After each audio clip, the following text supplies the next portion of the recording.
Pakistan cricket में अपनी जगह छोड़ना, पाकिस्तान क्रिकेट में मुस्ताफी होना, पाकिस्तान क्रिकेट में इस्तीफा देना, रिवायत बहुत कम ही दिखाई देती है। वर्ल्ड कप क्रिकेट टूर्नामेंट की नाकामी पर, सेमीफाइनल में टीम के ना जाने पर सवाल किया था मैंने पाकिस्तान टीम के कप्तान सरफराज अहमद से कि क्या आप खुद मुस्ताफी होंगे या आपको बोर्ड घर भेजेगा। उन्होंने कहा कि जनाब, ना मैं कप्तान बना हूँ, फैसला बोर्ड का था, जो बोर्ड मुझसे कहेगा मैं वही करूंगा। लेकिन इंज़माम उल हक पाकिस्तान क्रिकेट टीम के साबिक कप्तान, जब 2007 में टीम पाकिस्तान के कप्तान थे तो पाकिस्तान टीम वर्ल्ड कप में पहले मरहले से बाहर हो गई थी और उस वक्त के सरबराह Pakistan cricket board doctor Naseem Ashraf ने पाकिस्तान क्रिकेट टीम के उस वक्त के कप्तान इंज़माम उल हक को घर भेज दिया था और क़यादत का हुमा शुएब मलिक के कंधों पर बैठाया गया था। फिर दूसरी तरफ अगर हम बात करते हैं तो इंज़माम उल हक अप्रैल 2016 में पाकिस्तान क्रिकेट बोर्ड की सिलेक्शन कमेटी के सरबराह की हैसियत से मंजर आम पर आए। 39 माह तक इंज़माम उल हक ने पाकिस्तान क्रिकेट बोर्ड के सरबराह की हैसियत से जिम्मेदारियां अदा की और इंज़माम उल हक ने पाकिस्तान क्रिकेट बोर्ड के ख़जाने से कुछ तकरीबन एक अंदाजे के मुताबिक बतौर चीफ सेलेक्टर 6 करोड़ रुपए की रकम वसूल की। आईसीसी चैंपियंस ट्रॉफी 2017 में जब पाकिस्तान चैंपियन बना था, उस वक्त इंज़माम उल हक को खिलाड़ियों के साथ 1 करोड़ रुपए का खुसूसी इनाम भी दिया गया था। इंज़माम उल हक की सरबराही में काम करने वाली 4 रुकनी सिलेक्शन कमेटी में साबिक टेस्ट क्रिकेटर तौसीफ अहमद, साबिक टेस्ट ओपनर वजाहतुल नवाज़ और 92 वर्ल्ड कप खेलने वाले वसीम हैदर भी शामिल थे। और अगर इनकी बात करते हैं जो 2.5 लाख रुपए माहाना तनख्वाह ले रहे थे, तो पाकिस्तान क्रिकेट बोर्ड की इस 3 रुकनी सिलेक्शन कमेटी जिसके सरबराह इंज़माम उल हक थे, इस सिलेक्शन कमेटी पर कुछ मिलाकर करीबन 10 करोड़ रुपए खर्चा आया। लेकिन इस खर्चे ने पाकिस्तान क्रिकेट को क्या दिया? पाकिस्तान वर्ल्ड कप 2019 के पहले मरहले से आगे ना बढ़ सका। अब मामला यह है कि इंज़माम उल हक ने तो टाटा बाय बाय कहकर अपना बोरिया बिस्तर समेट लिया और कहा कि नए लोगों को मौका देना चाहिए, नए विजन के साथ वो आकर काम करेंगे। अब ये बड़ा सवाल है, लेकिन सबसे बड़ा सवाल यह है कि इंज़माम उल हक ने पाकिस्तान क्रिकेट टीम की सिलेक्शन T20, वनडे और टेस्ट में सिर्फ और सिर्फ पाकिस्तान सुपर लीग की कारकर्दगी पर की और ये बात किसी से ढकी छुपी दिखाई दे नहीं रही।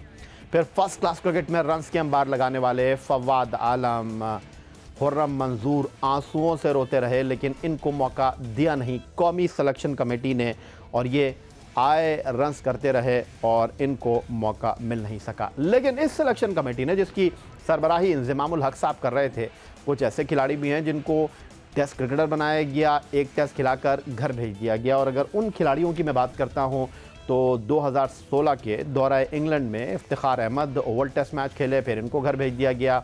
दरमियान में आप देख रहे हैं मीर हमज़ा को, जिनको टेस्ट डेब्यू कराया गया ऑस्ट्रेलिया के खिलाफ Sheikh Zayed cricket stadium Abu Dhabi में, फिर इनको भी साइडलाइन कर दिया गया। और टीम के साथ कई दौरे करने वाले उस्मान सलाउद्दीन को लीड्स के हेडिंग्ले ग्राउंड पर इंग्लैंड के खिलाफ टेस्ट डेब्यू कराया गया। और फिर ये वैसे तो टीम के साथ दौरे कर रहे थे, लेकिन टेस्ट डेब्यू करने के बाद फिर इनकी भी टीम से छुट्टी कर दी गई।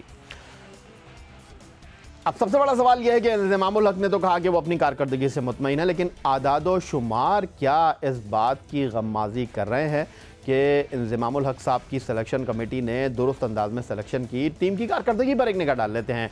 2016 में चीफ सेलेक्टर की हैसियत से खिदमत अंजाम देने वाले इंज़माम उल हक ने 6 मई 2016 को पाकिस्तान टीम के चीफ सेलेक्टर की जिम्मेदारियां संभाली और इस दौरान कौमी टीम ने 68 एक रोज़ा मैच खेले, 32 जीते, 34 मैचों में उसे नाकामी का सामना करना पड़ा। इन 3 साल के अरसे में टीम ने 11 वनडे सीरीज़ खेली, 4 में कामयाबी मिली और 7 में उसको नाकामी का मुंह देखना पड़ा। कौमी टीम ने वेस्ट इंडीज, श्रीलंका और जिम्बाब्वे जैसी कमज़ोर टीमों के खिलाफ इस दौरान फतह समेटी। टेस्ट टीम की कारकर्दगी भी मायूस कुन रही। 28 मैचों में सिर्फ 10 मैच टीम पाकिस्तान जीती और 17 में उसको नाकामी का कड़वा घूंट पीना पड़ा। ग्रीन शर्ट ने 10 टेस्ट सीरीज़ में सिर्फ 2 में कामयाबी हासिल की। 7 टेस्ट सीरीज़ में टीम की शिकस्त सामने आई और 1 सीरीज़ बराबरी पर ख़त्म हुई। 3 साल तक पावर में रहने के बावजूद इंज़माम उल हक की सिलेक्शन पर सवालात उठते रहे हैं, जो एक बहुत बड़ा अलमिया है। पाकिस्तान क्रिकेट बोर्ड की सिलेक्शन कमेटी के सरबराह इंज़माम उल हक से जब सहाफ़ियों ने पूछा कि वर्ल्ड कप 2019 की नाकामी को आप कबूल करते हैं, अपनी सिलेक्शन पर आप अफसरदा हैं, कोई उज़्र पेश करना चाहेंगे, तो क्या कहा इंज़माम उल हक ने? आइए आपको दिखाते हैं। देखिए, मैं क्रिकेटर हूँ, मेरा ब्रेड एंड बटर यही है। तो अगर बोर्ड मुझे इस सिलेक्शन के अलावा किसी चीज़ की ऑफ़र करेगा तो मैं बिल्कुल हाजिर हूँ। लेकिन अगर सिलेक्शन की कहेगा, वो मैंने आपको पहले बताया कि जी मैंने उनसे माज़रत की है कि जी 3 साल मेरा हो गया है। उसके अलावा मेरी खिदमत बिल्कुल हाजिर है और मैं आपको बिल्कुल ये वाली बात बिल्कुल क्लियर बता रहा हूँ कि जी मैं अपने इससे और बोर्ड ने जिस तरह मुझे फ्री हैंड दिया था, बिल्कुल इसमें मेरी कोई वो नहीं है। हाँ, लेकिन ये है कि जी अगर मुझे किसी और जॉब की अगर बोर्ड ऑफ़र करता है, अगर मुझे वो सूट करेगी तो मैं ज़रूर करने वास्ते तैयार हूँ, क्योंकि मैं क्रिकेटर हूँ, मेरा लव है, मेरा पैशन है क्रिकेट। तो मैं इसके अलावा कहीं और मैं कोई वो नहीं करता। लेकिन इस सिलेक्शन से मैंने आपको अभी बताया। अब ये फैसला तो आपने करना है कि क्या सिर्फ इंज़माम उल हक का ब्रेड एंड बटर क्रिकेट है और क्या सिर्फ वो क्रिकेट के अलावा और कुछ कर नहीं सकते। चीफ सेलेक्टर बनने से पहले अफ़गानिस्तान में थे, अफ़गानिस्तान क्रिकेट टीम के साथ बतौर चीफ कोच काम कर रहे थे, लेकिन उससे पहले वो क्या कर रहे थे पाकिस्तान क्रिकेट में? शायद इसका जवाब आपको ढूंढ सकते हैं। लेकिन पाकिस्तान क्रिकेट से जुड़े लोग सवाल उठाते रहे, साबिक क्रिकेटर्स बात करते रहे। साबिक कप्तान शुएब मलिक को वर्ल्ड कप 2019 की टीम में रखना एक घाटे का सौदा होगा। शुएब मलिक इंग्लैंड की सरजमीन पर नाकाम होते रहे हैं, रन नहीं बनाते हैं।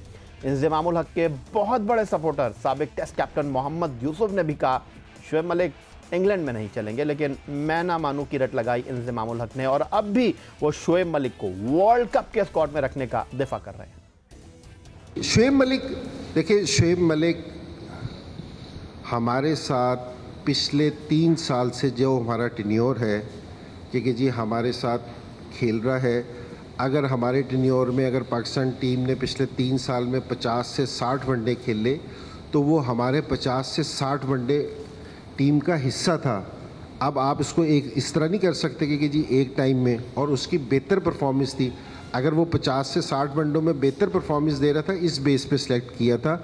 और अनफॉर्चुनेटली किसी दूसरे लड़के को भी सिलेक्ट करते तो बास टाइम नहीं परफॉर्मेंस देता। ये नहीं है कि उसकी सिलेक्शन सही नहीं है, मेरे ख्याल में बहुत अच्छा प्लेयर था। अनफॉर्चुनेटली पाकिस्तान के लिए इसमें तो कोई डाउट नहीं है ना कि जी जो प्लेयर 19 साल खेल रहा हो तो वो अच्छा ना हो, तो बास टाइम हो जाता है कि जी आप परफॉर्मेंस नहीं देते। बतौर चीफ सेलेक्टर इंज़माम उल हक के सिलेक्शन में किए गए फैसलों पर, सिलेक्शन की पॉलिसियों पर सवाल उठते रहे। कई बातें मुतनाज़ा रही जिस पर साबिक क्रिकेटर्स बात करते रहे, लेकिन जो सबसे बड़ी सिलेक्शन जिस पर सबसे ज़्यादा तनकीद होती रही, लेकिन इंज़माम उल हक ने बात की कि मिकी आर्थर सरफराज अहमद के कहने पर उन्होंने अपने भतीजे इमाम उल हक को मौका दिया और इस प्रेस कॉन्फ्रेंस में भी उन्होंने अपने दामन को ऐसी ही बातें कहकर आगे निकलने में आफियत समझी। क्योंकि जी मेरे लिए भी और इमाम के लिए भी, दोनों के लिए बहुत क्रिटिकल रहे हम एक दूसरे के लिए। क्योंकि जी लोगों ने, मैं सिर्फ थोड़ा सा लोगों को ये याद कराना चाहता हूँ कि जिस समय मैं पाकिस्तान टीम का हिस्सा नहीं था, सिलेक्शन का पार्ट नहीं था, बोर्ड का पार्ट नहीं था, तो 2012 में इमाम पाकिस्तान अंडर 19 के लिए सिलेक्ट हुआ। 2014 के वर्ल्ड कप में इमाम पाकिस्तान अंडर 19 का वाइस कप्तान था। तो हमारी क्रिकेट में ये रास्ता है, पाथवे है इंटरनेशनल क्रिकेट में आने के लिए, और उसकी जो सी परफॉर्मेंस थी। दूसरी चीज़ ये कि जी लोगों ने इस पे बहुत ज़्यादा ये किया। एक आदमी मुझे पहला ओपनर दिख रहा है जिसने मेरे ख्याल में अभी 30 से 40 मैच खेले होंगे, जिसकी 50 प्लस की एवरेज है। तो मेरे ख्याल में ये वाली बात करना, इस तरह की बात करना, ये कोई इतना मुनासिब नहीं है।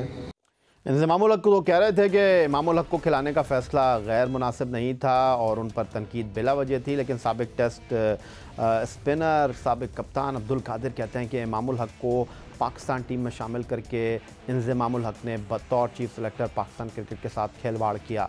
अगर आदाद शुमार के हवाले से हम आपके सामने कुछ चीज़ें रखना चाहें तो अंदाज़ा आप खुद कर सकते हैं। इंज़माम उल हक ने इमाम उल हक को टीम पाकिस्तान में रखने के बाद कितने ओपनर्स को कुर्बानी का बकरा बनाया, कितने ओपनिंग पेयर्स को आजमाया गया। इंज़माम उल हक के ओहदा संभालने के बाद 15 ओपनिंग जोड़ियां तब्दील हुई। Can you imagine? आप अंदाज़ा करेंगे? जी बिल्कुल ऐसा ही हुआ है। 2017 में इमाम उल हक के डेब्यू से कबल 7 ओपनिंग जोड़ियां तब्दील की गईं। 2017 में श्रीलंका के खिलाफ इमाम उल हक ने अपना पहला एक रोज़ा match Sheikh Zayed cricket stadium Abu Dhabi में खेला, जहां उन्होंने पहले ही मैच में सेंचुरी बनाकर मैच के बेहतरीन खिलाड़ी का एजाज़ हासिल किया था। श्रीलंका सीरीज़ के बाद उन्हें न्यूजीलैंड सीरीज़ में मुसलसल मौका ना मिल सका और एक मैच में वो नाकाम हुए और एक मैच में आखिरी लम्हे पर उन्होंने खेलने से माजरत कर ली। ये भी हक़ाइक़ हैं। फिर जिम्बाब्वे के खिलाफ परफॉर्मेंस के बाद वो मुसलसल कौमी टीम की प्लेइंग 11 का हिस्सा रहे। जिम्बाब्वे सीरीज़ से 38 मैचों में से 32 में इमामुल हक प्लेइंग 11 का हिस्सा रहे। इसके अलावा वो तमाम मैचों में टीम पाकिस्तान का हिस्सा रहे और साथी खिलाड़ी जो इनिंग का आगाज़ करते रहे थे, जो नई गेंद खेलने का तजुर्बा रखते थे, आते जाते रहे।